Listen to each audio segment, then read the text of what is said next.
The Adventures of Sherlock Holmes. To Sherlock Holmes, she is always the woman. I have seldom heard him mention her under any other name. In his eyes, she eclipses and predominates the whole of her sex.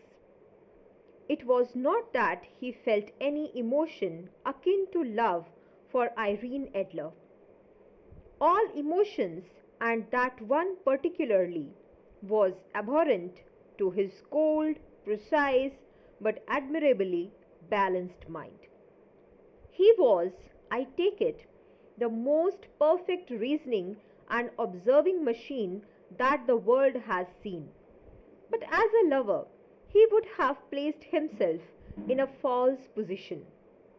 He never spoke of the softer passions, save with a jibe and sneer. They were admirable things for the observer, excellent for drawing the veil from men's motives and actions. But for the trained reasoner to admit such intrusions into his own delicate and finely adjusted temperament was to introduce a distracting factor which might throw a doubt upon all his mental results. Grit in a sensitive instrument, or a crack in one of his own high power lenses, would not be more disturbing than a strong emotion in a nature as his. And yet there was one woman to him, and that woman was the late Irene Adler, of dubious and questionable memory. I had seen little of Holmes lately. My marriage had drifted us away from each other. My own complete happiness and the home-centered interests which rise up around the man who first finds himself master of his own establishment were sufficient to absorb all my attention, while Holmes, who loathed every form of society with his whole Bohemian soul, remained in our lodgings in Baker Street, buried among his old books and alternating from week to week between cocaine and ambition. The drowsiness of the drug and the fierce energy of his own keen nature, he was still, as ever, deeply attracted by the study of crime, and occupied his immense facilities and extraordinary powers of observation in following out those clues and clearly up those mysteries which had been abandoned as hopeless by the official police. From time to time, I heard some vague account of his doings, of his summons to Odessa in the case of Trepoff murder, of his clearing up of the singular tragedy of Atkinson brothers at Trincomalee, and finally of the mission which he had accomplished so delicately and successfully for the reigning family of Holland. Beyond these signs of his activity, however, which I merely shared with all the readers of the daily press, I knew little of my former friend and companion. One night, it was on the 20th of March 1888, I was returning from a journey to a patient, for I had now returned to civil practice, when my way led me through Baker Street. As I passed a well remembered door which must always be associated in my mind with my wooing, and with the dark incidents of the study in scarlet, I was seized with a keen desire to see Holmes again, and to know how he was employing his extraordinary powers. His room was brilliantly lit, and even as I looked up, I saw his tall, spare figure pass twice in a dark silhouette against the blind. He was pacing the room swiftly, eagerly, with his head sunk upon his chest and his hands clasped behind him. To me, who knew his every mood and habit, his attitude and manner told their own story. He was at work again. He had risen out of his drug created dreams and was hot upon the scent of some new problem. I rang the bell and was shown up to the chamber which had formerly been in part my own. His manner was not effusive. It seldom was, but he was glad, I think, to see me. With hardly a word spoken, but with a kindly eye, he waved me to an armchair, threw across his case of cigars, and indicated a spirit case and a gasogene in the corner. Then he stood before the fire and looked me over in his singular introspective fashion. Wedlock suits you, he remarked. I think, Watson, that you have put on 7.5 pounds since I saw you. 7, I answered. Indeed, I should have thought a little more. Just a trifle more, I fancy, Watson. And in practice again, I observe. You did not tell me that you intended to go into harness. Then how do you know? I see it, I deduce it. How do I know that you have been getting yourself very wet lately, and that you have a most clumsy and careless servant girl? My dear Holmes, said I, this is too much. You would certainly have been burned had you lived a few centuries ago. It is true that I had a country walk on Thursday and came home in the dreadful mess, but as I have changed my clothes, I can't imagine how you deduce it. As to Mary Jane, she is incorrigible, and my wife has given her notice, but there again I fail to see how you work it out. He chuckled to himself and rubbed his long, nervous hands together. It is simplicity itself, said he. My eyes tell me that on the inside of your left shoe, just where the firelight strikes it, the leather is scored by 6 almost parallel cuts. Obviously, they have been caused by someone who has very carelessly scraped the round edges of the sole in order to remove crusted mud from it. Hence, you see my double deduction that you had been out in vile weather, and that you had a particularly malignant boot slitting specimen of London slavery.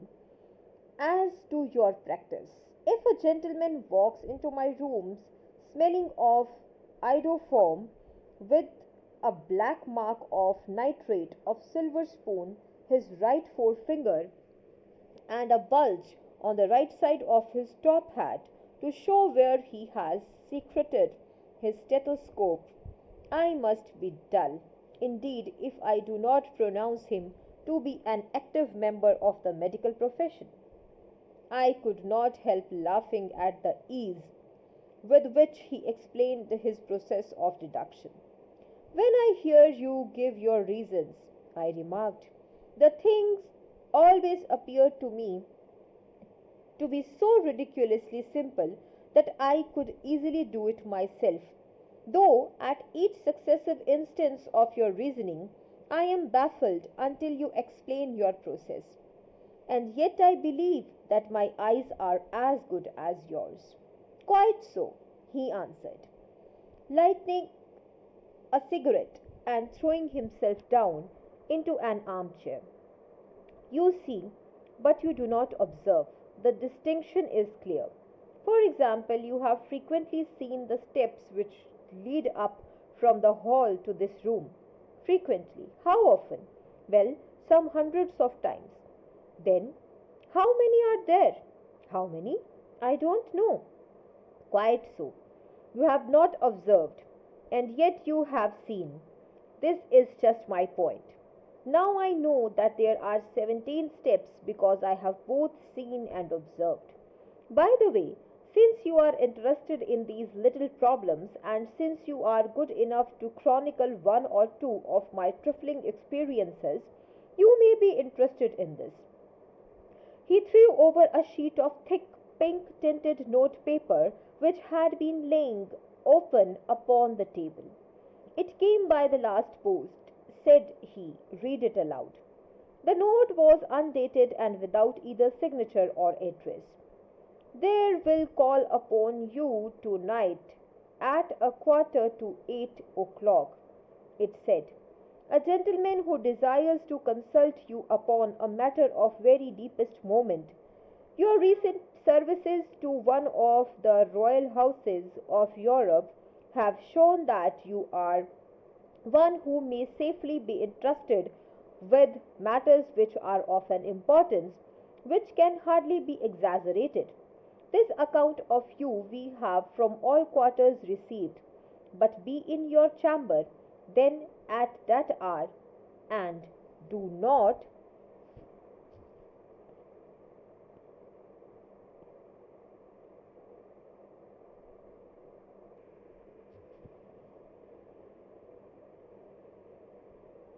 and do not take it amiss if your visitor wear a mask."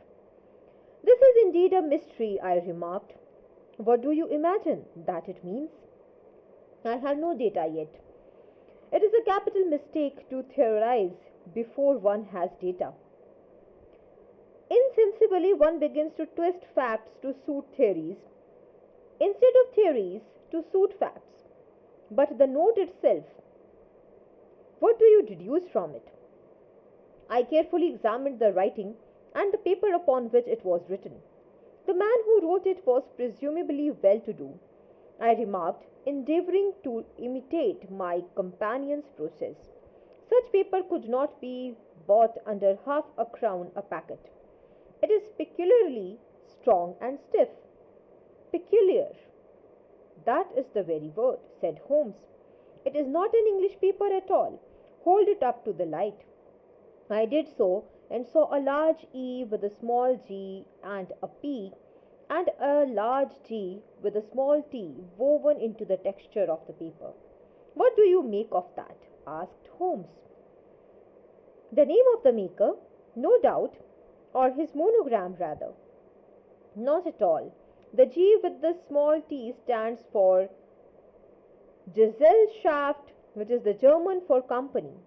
It is a customary contraction like our Co. P, of course, stands for paper. Now, for example, let us glance at our Continental Gazetteer." He took down a heavy brown volume from his shelves. "Eglo Eglantis. Here we are. Egria. It is in a German-speaking country, in Bohemia, not far from Carlsbad, remarkable as being the scene of the death of Wallerstein, and for its numerous glass factories and paper mills. Ha ha, my boy, what do you make of that?" His eyes sparkled and he sent up a great blue triumphant cloud from his cigarette. "The paper was made in Bohemia," I said. "Precisely. And the man who wrote the note is a German." Do you note that the peculiar construction of the sentence, "This account of you we have from all quarters received"? A Frenchman or Russian could not have written that. It is the German who is so uncourteous to his verbs. It only remains therefore to discover what is wanted by this German who writes upon Bohemian paper and prefers wearing a mask to showing his face. And here he comes, if I am not mistaken, to resolve all our doubts." As he spoke, there was the sharp sound of horses' hoofs and grating wheels against the curb, followed by a sharp pull at the bell. Holmes whistled. "A pair by the sound," said he. "Yes," he continued, glancing out of the window, "a nice little brougham and a pair of beauties. 150 guineas apiece. There is money in this case, Watson, if there is nothing else. I think that I had better go, Holmes. Not a bit, doctor. Stay where you are. I am lost without my Boswell, and this promises to be interesting. It would be a pity to miss it. But your client? Never mind him. I may want your help, and so may he. Here he comes. Sit down in that armchair, doctor, and give us your best attention.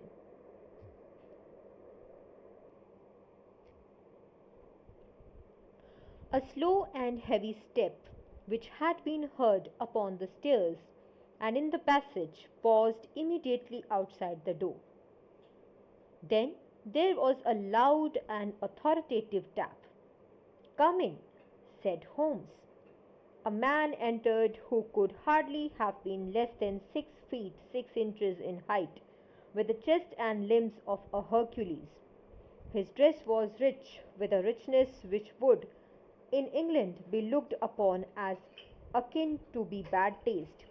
Heavy bands of astrakhan were slashed across the sleeves and fronts of his double-breasted coat, while the deep blue cloak which was thrown over his shoulders was lined with flame-colored silk and secured at the neck with a brooch which consisted of a single flaming beryl. Boots which extended half-way up his calves and which were trimmed at the tops with rich brown fur completed the impression of barbaric opulence which was suggested by his whole appearance. He carried a broad-brimmed hat in his hand, while he wore across the upper part of his face, extended down past the cheekbones, a black wizard mask which he had apparently adjusted that very moment, for his hand was still raised to it as he entered. From the lower part of the face he appeared to be a man of strong character, with a thick hanging lip and a long straight chin suggestive of resolution pushed to the length of obstinacy. "You had my note?" he asked with a deep, harsh voice and a strongly marked German accent. "I told you that I would call." He looked from one to the other of us, as if uncertain which to address. "Pray take a seat," said Holmes. "This is my friend and colleague, Dr. Watson, who is occasionally good enough to help me in my cases. Whom I have the honor to address?" "You may address me as the Count von Krem, a Bohemian nobleman. I understand that this gentleman, your friend, is a man of honor and discretion, whom I may trust with a matter of the most extreme importance. If not, I should much prefer to communicate with you alone." I rose to go, but Holmes caught me by the wrist and pushed me back into my chair. "It is both or none," said he. "You may say before this gentleman anything which you may say to me." The Count shrugged his broad shoulders. "Then I must begin," he said, "by binding you both to absolute secrecy for 2 years. At the end of that time the matter will be of no importance. At present it is not too much to say that it is of such weight it may have an influence upon European history." "I promise," said Holmes. "And I." "You will excuse this mask," continued our strange visitor. "The august person who employs me wishes his agent to be unknown to you, and I may confess at once that the title by which I have just called myself is not exactly my own." "I was aware of it," said Holmes. "The circumstances are of great delicacy, and every precaution has to be taken to quench what might grow to be an immense scandal and seriously compromise one of the reigning families of Europe. To speak plainly, the matter implicates the great house of Ormstein, hereditary kings of Bohemia." "I was also aware of that," murmured Holmes, settling himself down in his armchair and closing his eyes. Our visitor glanced with some apparent surprise at the languid, lounging figure of the man who had been no doubt depicted to him as the most incisive reasoner and most energetic agent in Europe. Holmes slowly reopened his eyes and looked impatiently at the gigantic client.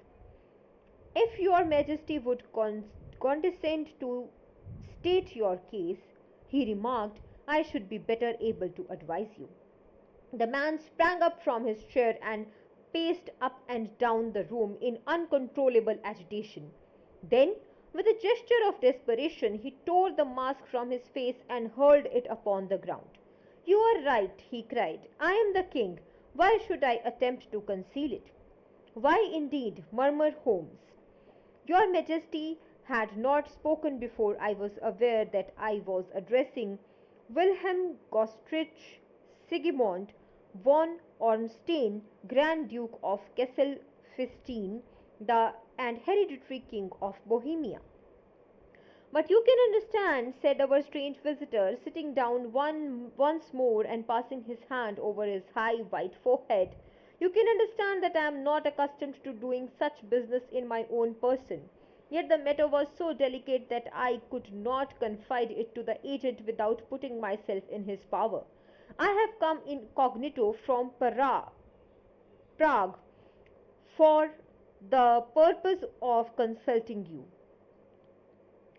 Then, pray consult, said Holmes, shutting his eyes once more. The facts are briefly these. Some 5 years ago, during a lengthy visit to Warsaw, I made the acquaintance of the well-known adventuress Irene Adler. The name is no doubt familiar to you. Kindly look her up in my index, doctor, murmured Holmes without opening his eyes. For many years he had adopted a system of docketing all paragraphs concerning men and things so that it was difficult to name a subject or a person on which he could not at once furnish information. In this case, I found her biography sandwiched in between that of a Hebrew rabbi and that of a staff commander who had written a monograph upon the deep sea fishes. Let me see, said Holmes. Born in New Jersey in the year 1858, Contarlato, La Scala. Prima donna Imperial Opera of Warsaw. Yes, retired from operatic stage. Living in London. Quite so. Your Majesty, as I understand, became entangled with this young person, wrote her some compromising letters, and is now desirous of getting those letters back. Precisely so, but how? Was there a secret marriage? None. No legal papers or certificates? None. Then I fail to follow your Majesty. If this young person should produce her letters for blackmailing or other purposes, how is she to prove their authenticity? There is the writing. Forgery. My private note paper. Stolen. My own seal. Imitated. My photograph. Bought. We were both in the photograph.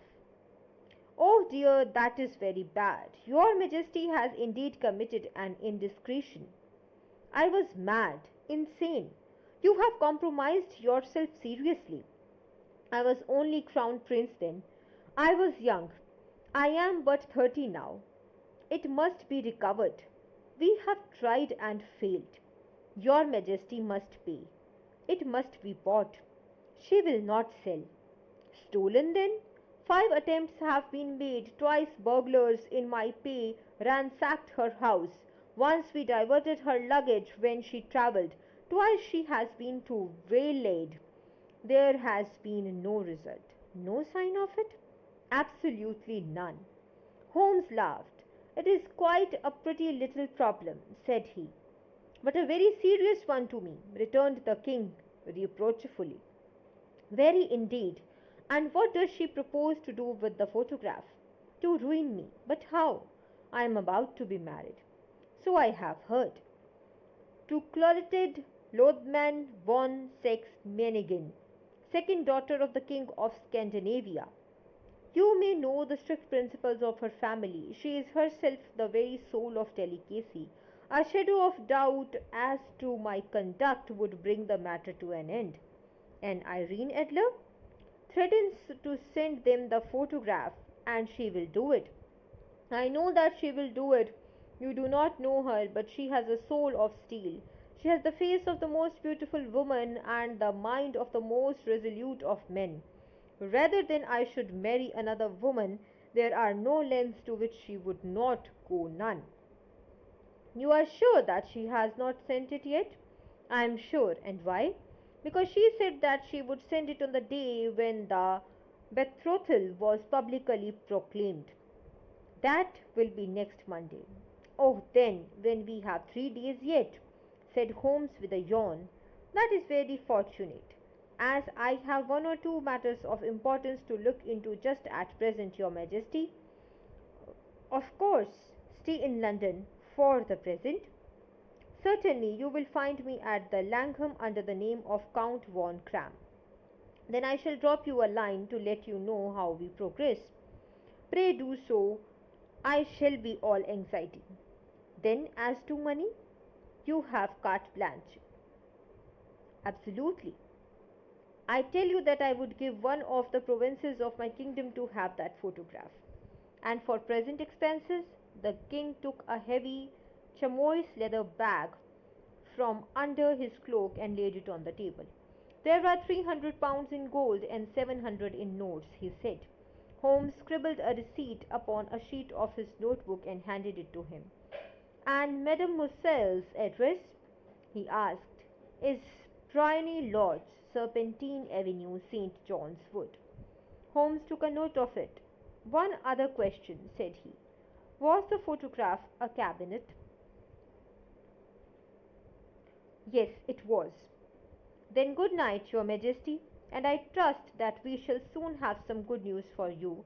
And good night, Watson," he added as the wheel of the royal brougham rolled down the street. "If you will be good enough to call tomorrow afternoon at the 3 o'clock, I should like to chat this little matter over with you." At the 3 o'clock precisely I was at the Baker Street, but Holmes had not yet returned.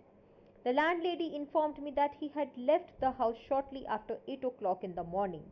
I sat down beside the fire, however, with the intention of awaiting him, however long he might be.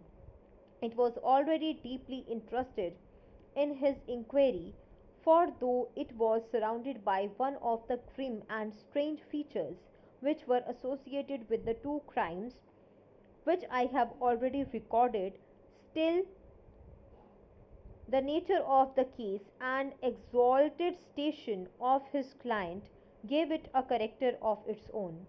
Indeed, apart from the nature of the investigation which my friend had on hand, there was something in his masterly grasp of a situation and his keen, incisive reasoning which made it a pleasure to me to study his system of work and to follow the quick, subtle methods by which he disentangled the most inextricable mysteries.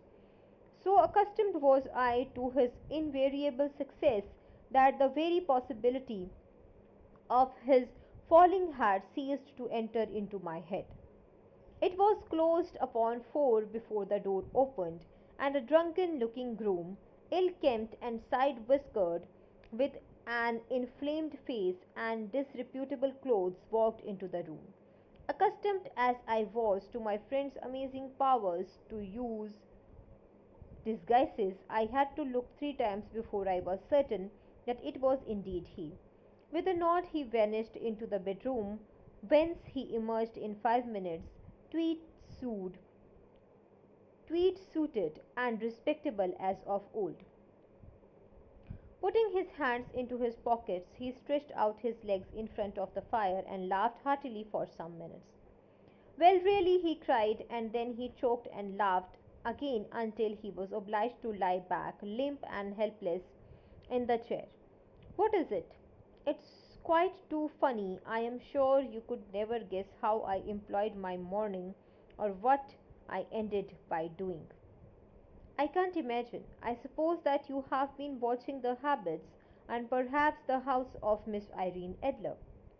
Quite so, but the sequel was rather unusual. I will tell you, however, I left the house a little after 8 o'clock this morning in the character of a groom out of work. There is a wonderful sympathy and freemasonry among horsey men. Be one of them, and you know all that there is to know. I soon found Bryony Lodge. It is a bijou villa with a garden at the back, but the built out in front right up to the road, 2 stories. Chubb lock to the door, large sitting room on the right side, well furnished with long windows almost to the floor, and those preposterous English window fasteners which a child could open. Behind there was nothing remarkable save that the passage window could be reached from the top to the coach house. I walked around it and examined it closely from every point of view, but without noting anything else of interest. I then lounged down the street and found, as I expected, that there was a mew in the lane which runs down by the walls of the garden.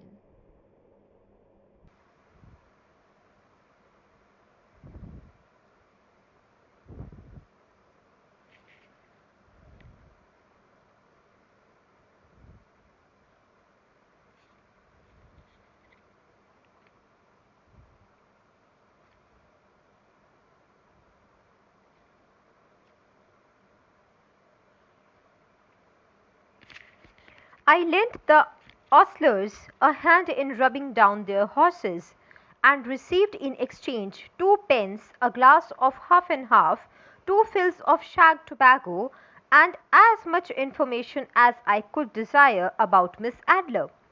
To say nothing of half a dozen other people in the neighborhood in whom I was not in the least interested, but whose biographies I was compelled to listen to. And what of Irene Adler? I asked. Oh, she has turned all the men's head down in that part. She is the daintiest thing under a bonnet on this planet. So say the Serpentine Muse to a man. She lives quietly, sings at concerts, drives out at 5 every day, and returns at 7 sharp for dinner. Seldom goes out at other times except when she sings. Has only one male visitor, but a good deal of him. He is dark, handsome, and dashing, never calls less than once a day, and often twice. He is Mr. Godfrey Norton of the Inner Temple. See the advantages of a cabman as a confidant. They had driven him home a dozen times from Serpentine Mews, and knew all about him. When I had listened to all they had to tell, I began to walk up and down near Bryony Lodge once more, and to think over my plan of champagne.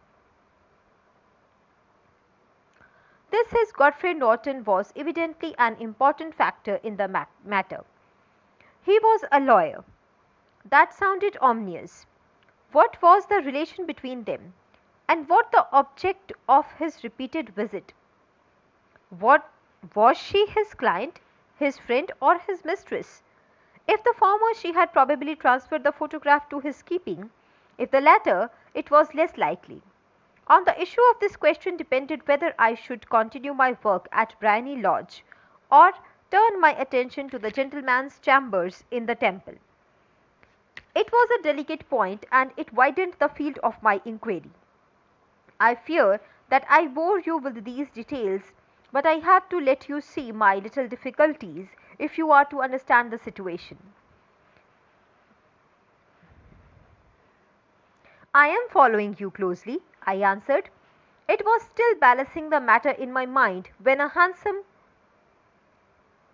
cab drove up to Bryony Lodge, and a gentleman sprang out. It was a remarkably handsome man, dark, aquiline, and moustached, evidently the man of whom I had heard. He appeared to be in a great hurry. shouted to the cabman to wait, and brushed past the maid who opened the door with the air of a man who was thoroughly at home. He was in the house about an hour, and I could catch glimpses of him in the windows of the sitting room, pacing up and down, talking excitedly and waving his arms. Of her I could see nothing. Presently he emerged looking even more flurried than before. As he stepped out up to the cab, he pulled a gold watch from his pocket and looked at it earnestly.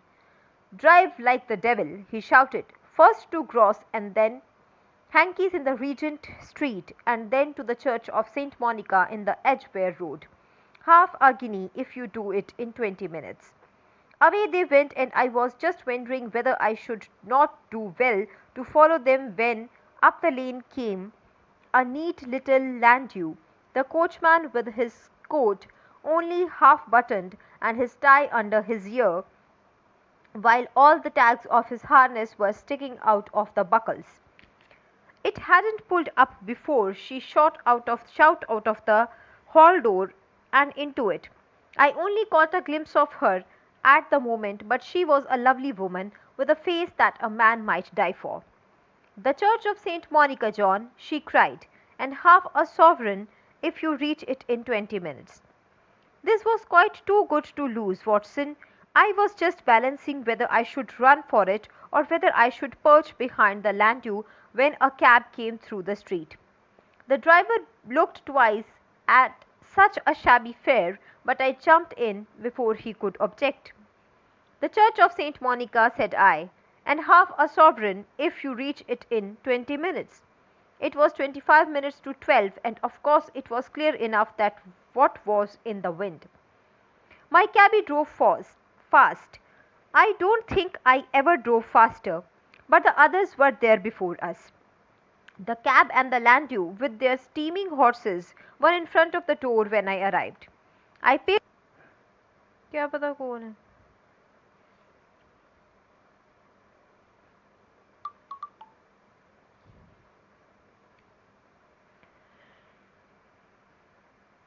The cab and the landau with their steaming horses were in front of the door when I arrived.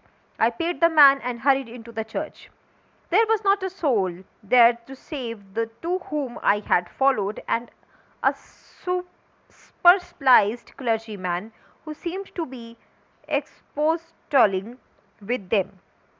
They were all three standing in a knot in front of the altar. I lounged up and sighed as I, like any other idler who has dropped into a church. Suddenly, to my surprise, the three at the altar faced round to me, and Godfrey Norton came running as hard as he could towards me. "Thank God," he cried. "You'll do. Come, come." "What then?" I asked. "Come, man, come, only 3 minutes, or it won't be legal." I was half dragged up to the altar, and before I knew where I was found myself mumbling responses which were whispered in my ear, and vouching for the things of which I knew nothing, and generally assisting the secure tying up of Irene Adler, spinster, to Godfrey Norton, bachelor. It was all done in an instant, and there was a gentleman thanking me on the one side and lady on the other, while the clergyman beamed on me in front. It was the most preposterous position in which I ever found myself in my life, and it was the thought of it that started me laughing just now. It seems that there had been some informality about their license, that the clergyman absolutely refused to marry them without a witness of some sort, and that my lucky appearance saved the bridegroom from having to sally out into the streets in search of a best man. The bride gave me a sovereign. I mean to wear it on my watch chain in memory of the occasion. "This is very unexpected turn of affairs," said I. "And what then?" "Well, I found my plans very seriously minced. It looked as if the pair might take an immediate departure, and so necessitate very prompt and energetic measures on my part. At the church door, however, they separated, he driving back to the temple, and she to her own house.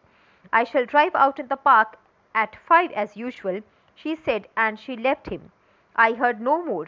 They drove away in the different directions. I went off to make my own arrangements. Which are? Some cold beef and a glass of beer.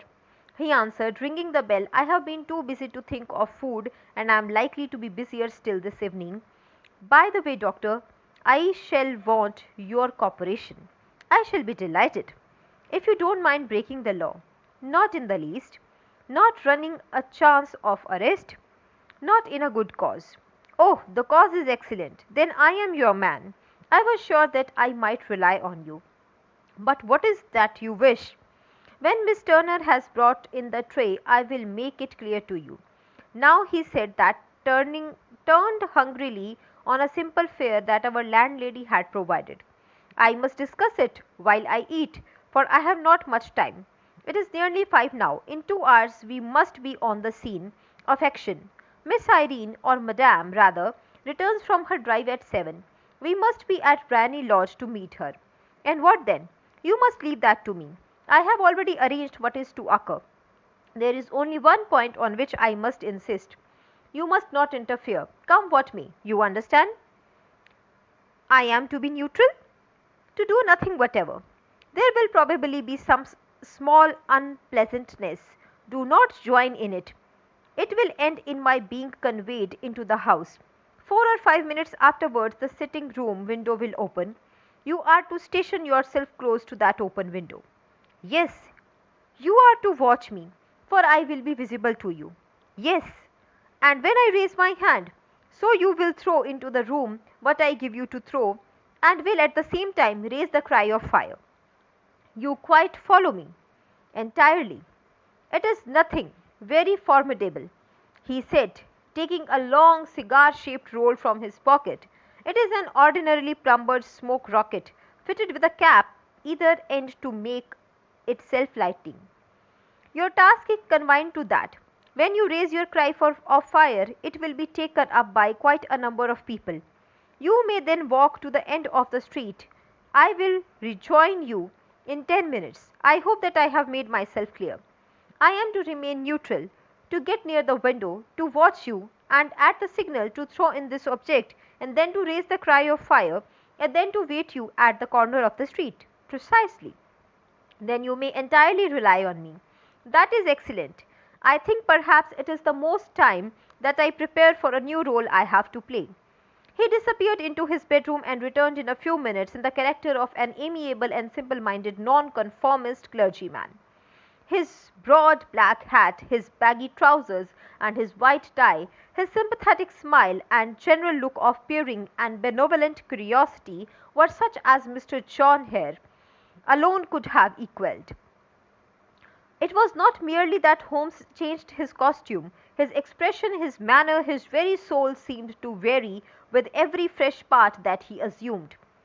The stage lost a fine actor even as science lost an acute reasoner when he became a specialist in crime. It was 6:15 when we left Baker Street, and it still wanted 10 minutes to the hour when we found ourselves in Serpentine Avenue. It was already dusk, and the lamps were just being lighted as we paced up and down in front of the Briony Lodge, waiting for the coming of its occupant. The house was just as I had pictured it from the Sherlock Holmes succinct description. But the locality appeared to be less private than I expected. On the contrary, for a small street in the quiet neighborhood, it was remarkably animated. There was a group of shabbily dressed men smoking and laughing.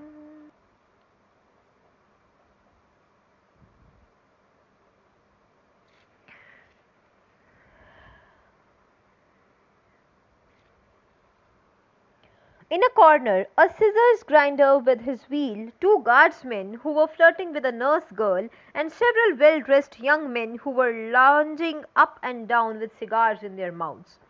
You see, remarked Holmes, as we paced to and fro in front of the house, this marriage rather simplifies matters. The photograph becomes a double-edged weapon now. The chances are that she would be as averse to its being seen by Mr. Godfrey Norton as our client is to its coming to the eyes of his princess. Now the question is, where are we to find the photograph? Where indeed? It is the most unlikely that she carries it about with her. It is cabinet size, too large for easy concealment about a woman's dress. She knows that a king is capable of having her waylaid and searched. Two attempts of the sort have already been made. We may take it then that she does not carry it about with her. Where then? Her banker or her lawyer, there is that double possibility, but I am inclined to think that neither. Women are naturally secretive and they like to do their own secreting. Why should she hand it over to anyone else? She could trust her own guardianship, but she could not tell what indirect or political influence might be brought to bear upon a businessman. Besides, remember that she had resolved to use it within a few days. It must be where she can lay her hands upon it. It must be in her own house. But it has twice been burgled. They did not know how to look. But how will you look? I will not look. What then? I will get her to show me. But she will refuse. She will not be able to, but I hear the rumble of wheels. It is her carriage. Now carry out my orders to the letter. As she spoke, the gleam of the side lights of the carriage came around the curve of the avenue. It was a smart little landau which rattled up to the door of Briony Lodge. As it pulled up, one of the loafing men at the corner dashed forward to open the door, in the hope of earning a cooper. But it was elbowed away by another loafer who had rushed up with the same intention. A fierce quarrel broke out, which was increased by the two guardsmen who took sides with one of the loungers and by the scissors grinder who was equally hot upon the other side. A blow was struck, and in an instant the lady who had stepped from her carriage was the centre of the little knot of flushed and struggling men who struck savagely at each other with their fists and sticks. Holmes dashed into the crowd to protect the lady, but just as he reached her, he gave a cry and dropped to the ground with the blood running freely down his face. At his fall, the guardsmen took to their heels in one direction and the loungers in the other, while a number of better dressed people who had watched the scuffle without taking part in it crowded it in to help the lady and to attend to the injured man. Irene Idler, as I will still call her, had hurried up the steps, but she stood at the top with her superb figure outlined against the light of the hall, looking back to the street. Is the poor gentleman much hurt? She asked. He is dead, cried several voices. No, no, there is life in him, shouted another. But he'll be gone before you can get him to hospital. He is a brave fellow, said a woman. They would have had the lady's purse and watch if it hadn't been for him. They were a gang and a rough one. Ah, he is breathing now. He can't lie in the street. May we bring him in, ma'am? Sure, bring him to the sitting room. There is a comfortable sofa. This way, please. Slowly and solemnly, he was borne into Brawny Lodge and laid out in the principal room. While I still observed the proceedings from my post by the window, the lamps had been lit, but the blinds had not been drawn, so that I could see Holmes as he lay upon the couch. I do not know whether he was seized with compunction at the moment for the part he was playing, but I know that I never felt more heartily ashamed of myself in my life when I saw the beautiful creature against whom I was conspiring, or the grace and kindliness with which she waited upon the injured man. And yet it would be the blackest treachery to Holmes to draw back now from the part which he had entrusted to me. I hardened my heart and took the small racket from my under ulster. After all, I thought, we are not injuring her, we are but preventing her from injuring another. Holmes had sat up on the couch, and I saw him motion like a man who is in need of air. A maid rushed across and threw open the window. At the same instant I saw him raise his hand, and at the signal I tossed my rocket into the room with a cry of fire. The word was no sooner out of my mouth than the whole crowd of spectators, well dressed and ill gentlemen, osters, and servant maids joined in the general shriek of fire. Thick clouds of smoke curled through the room and out at the window. I caught a glimpse of rushing figures, and a moment later the voice of Holmes within assuring them that it was a false alarm. Slipping through the shouting crowd, I made my way to the corner of the street, and in 10 minutes was rejoiced to find my friend's arm in mine and to get away from the scene of uproar. He walked swiftly in silence for some few minutes until we had turned down one of the quiet streets which lead towards the Edgware Road. "You did it very nicely, doctor," he remarked. "Nothing could have been better. It is all right. You have the photograph. I know where it is." "And how did you find out?" "She showed me, as I told you she would." "I am still in the dark. I do not wish to make a mystery," he said. "The matter was perfectly simple. You, of course, saw that everyone in the street was an accomplice. They were all engaged for the evening." "I guessed as much." "Then, when the row broke out, I had a little moist red paint in the palm of my hand. I rushed forward, fell down, clapped my hand to my face, and became a piteous spectacle. It is an old trick. That also I could fathom. Then they carried me in. She was bound to have me in. What else could she do? And into her sitting room, which was the very room which I suspected. It lay between that and her bedroom, and I was determined to see which. They laid me on the couch. I motioned for air. They were compelled to open the window, and you had your chance. How did that help you?" "It was all important.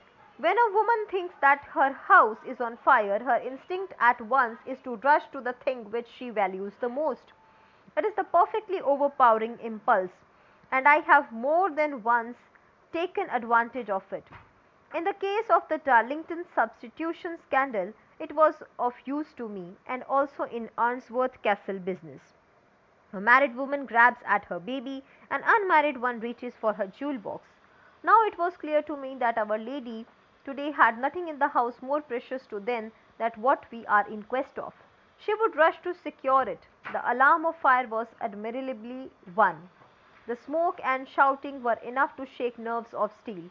She responded beautifully. The photograph is in a recess behind a sliding panel just above the right bell pull.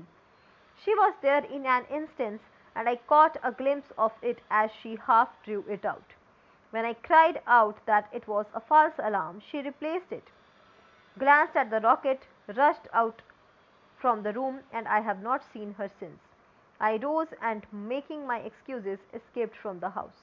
I hesitated whether to attempt to secure the photograph at once, but the coachman had come in, and as he was watching me narrowly, it seemed safer to wait. A little over precipitance may ruin it all. "And now?" I asked. "Our quest is practically finished. I shall call with the king tomorrow, and with you, if you care to come with us. We shall be shown into the sitting room to wait for the lady, but it is probably that when she comes she might find neither us nor the photograph. It might be a satisfaction to His Majesty to regain it with his own hands." "And when will we call you?" "At 8 in the morning. She will not be up, so that we shall have a clear field. Besides, we have must be prompt, for this marriage may mean an incomplete change in her life and habits."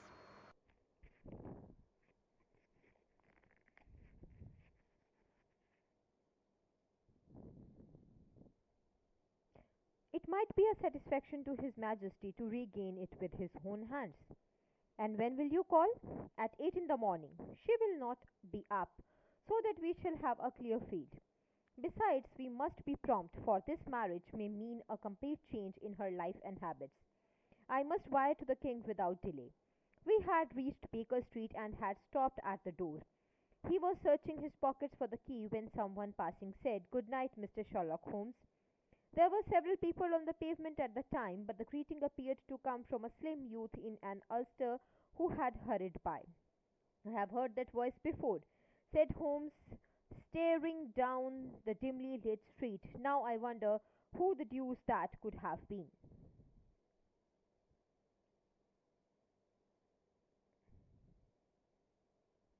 I slept at Baker Street that night. We were engaged upon our toast and coffee in the morning when the King of Bohemia rushed into the room. You have really got it, he cried, grasping Sherlock Holmes by either shoulder and looking eagerly into his face. Not yet. But you have hopes? I have hopes. Then come. I am all impatience to be gone. We must have a cab. No, my brougham is waiting. Then that will simplify matters. We descended and started off once more for Barony Lodge. Irene Adler is married, remarked Holmes. Married? When? Yesterday. But to whom? To an English lawyer named Norton. But she could not love him. I am in hopes that she does. And why in hopes? Because it would spare your Majesty all fear of future annoyance. If the lady loves her husband, she does not love your Majesty, and if she does not love your Majesty, there is no reason why she should interfere with your Majesty's plan. Yes, it is true, and yet, well, I wish she had been of my own station. What a queen she would have made! He relapsed into a moody silence, which was not broken until we drew up in the Serpentine Avenue. The door of Barony Lodge was open, and an elderly woman stood upon the steps. She watched us with a sardonic eye as we stepped from the brougham. Mr. Sherlock Holmes, I believe, said she. I am Mr. Holmes, answered my companion, looking at her with a questioning and rather startled gaze. Indeed, my mistress told me that you were likely to call. She left this morning with her husband by the 5:15 train from the Charing Cross for the Continent. What? Sherlock Holmes staggered back, white with chagrin and surprise. Do you mean that she has left England? Never to return. And the papers? Asked the king hoarsely. All is lost. We shall see. He pushed past the servant and rushed into the drawing room, followed by the king and myself. The furniture was scattered about in every direction, with dismantled shelves and open drawers, as if the lady had hurriedly ransacked them before her flight. Holmes rushed at the bell pull, tore back a small sliding shutter, and plunging in his hand, pulled out a photograph and a letter. The photograph was of Irene Idler, herself in evening dress. The letter was subscribed to Sherlock Holmes, to be left till called for. My friend tore it open, and we all read it together. It was dated at midnight of the preceding night, ran in this way. My dear Mr. Sherlock Holmes, you really did it very well. You took me in completely. Until after the alarm of fire, I had not a suspicion. But then, when I found how I had betrayed myself, I began to think. I had been warned against you months ago.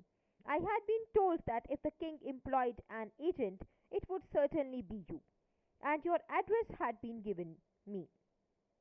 Yet with all this, you made me reveal what you wanted to know. Even after I became suspicious, I found it hard to think evil of such a dear, kind old clergyman.